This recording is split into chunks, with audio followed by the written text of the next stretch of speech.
Hey guys, iKailaKai here, and Happy New Year! I haven't uploaded too much recently because I have a couple of bigger projects in the works right now, so hopefully you'll see that very soon.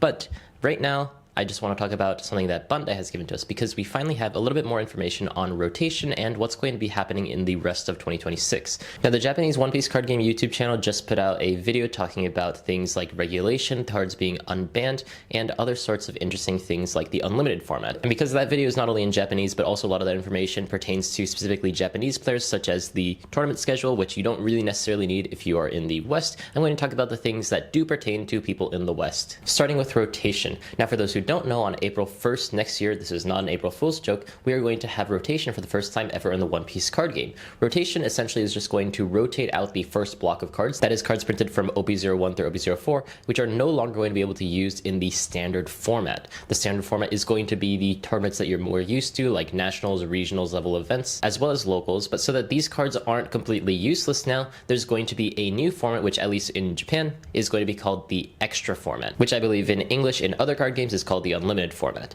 In this format, all cards that have been printed that are not banned can be used, and especially as it's the first time that we're actually rotating out a block, the standard format and the extra format are not actually going to be that different, to be honest, at least in the beginning. And maybe it's just this time, we don't know because we have a sample size of 1. They've brought back a lot of cards that are on the ban list. Now, importantly, they said that the extra format and the standard format are going to have the same ban list throughout, but at least this time, it seems that they are going to be unbanning some cards as soon as they rotate out of the standard regulation. The cards that they have chosen to be unbanned for the extra format are these 4. Great Eruption, Moby Dick, Ice Age, and Enies Lobby are all going to be coming back in the extra format, which for Black Lucci players, big rejoice because 3 cards have now been unbanned for this deck. But potentially the most surprising card to come off of the ban list is Moby Dick. This card was once one of the reasons why Edward Newgate from OP02 was one of the strongest decks in the game. And given that Edward Newgate has not really seen competitive viability for a very long time,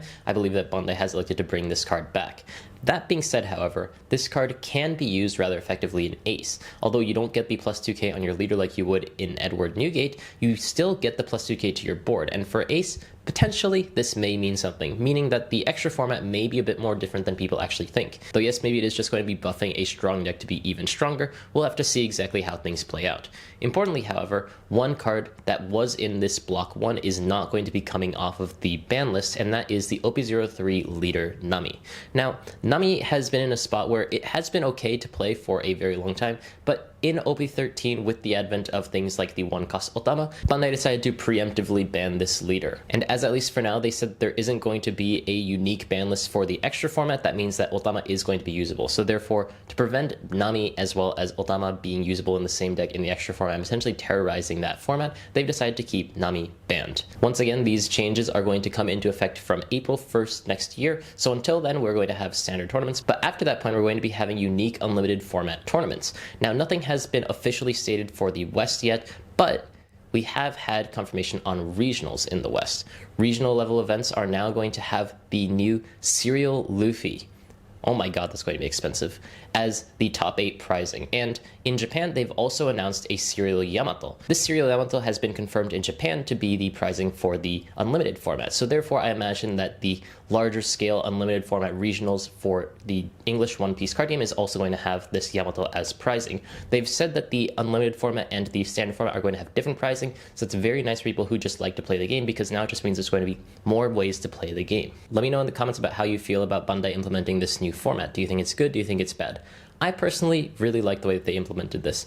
Re-looking at the cards that are on the ban list when they finally are going to be rotated out is a very nice way to sort of shake up the meta. Well, I guess maybe the first year of this extra format is going to be very similar to the standard regulation, especially with how strong the cards have been recently. In the coming years, maybe some more influential cards are going to be unbanned, like for example Moria or even the 4-cost Reject. These cards coming off the ban list could really spice up the meta. So maybe for now, while we won't have a huge difference between the standard and unlimited format, in the years to come we'll have some more interesting and unique ways to play the game to just keep things excited for people who simply want more One Piece. Now that's going to be all on talks about rotation in this video. We haven't gotten any more confirmation on what cards are going to stay or rotate out.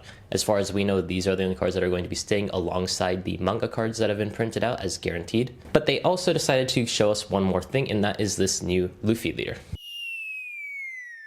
This Luffy leader is going to be the second mono yellow Luffy leader that we're going to be receiving in a row, so good luck differentiating between them in your match reports.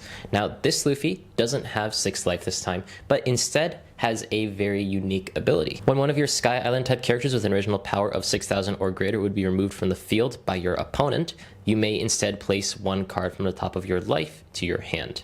Now, interestingly, this card is not once per turn, and also it's not being removed by the opponent's effects. It's just being removed by the opponent. Therefore, you have innate protection on basically any of your characters, similar to how Purple Yellow Law works, except for any 6,000 power or higher Sky Island card. Now, with the current card pool, we do have a couple of 6,000 power or higher Sky Island type characters, like the 5-cost Gedatsu or the 5-cost Viper, but this isn't really that crazy. Being able to protect these cards isn't going to be hugely beneficial to the point that you actually want to grab your life, but one card that is going to actually be very interesting is the 10-cost NL. This 10-cost NL, if your leader has the Sky Island type, then he gains Rush, and therefore you can use your on-attack effect immediately, which is very powerful, being able to gain life over and over again.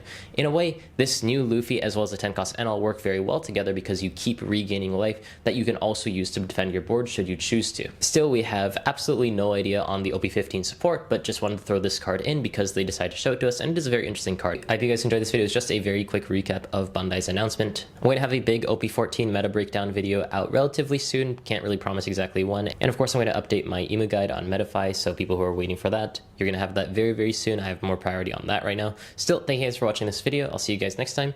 Bye-bye.